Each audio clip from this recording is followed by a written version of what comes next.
Gabon ikusentzuleok, gaurkoan bihotz kontuan saioan Andoni Ortuzar jeltzalea izango dugu gonbidatu.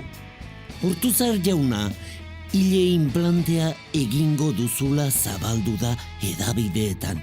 Hala da? Eske hori, hombre, ja, nahikoa da. Entzuten ari garena da, gezur hutsa, borobila. Ta nahikoa da. Zergatik uste duzu orduan zabaldu dela berri hori? Arrazoia, ziurazki arrazoi potente bat atzean egongo dala, ez? Beti hori filtrazio interesatuekin.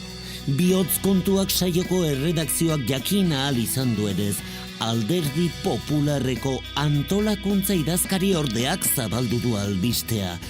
Ezer horri buruz esateko?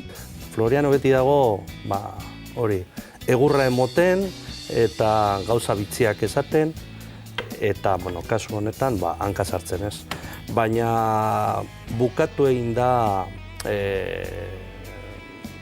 hitz politen garaia. Ze esan nahi duzu horrekin? Esaten dute gauza bat, baina gero egunero justu kontrakoa egiten dutela.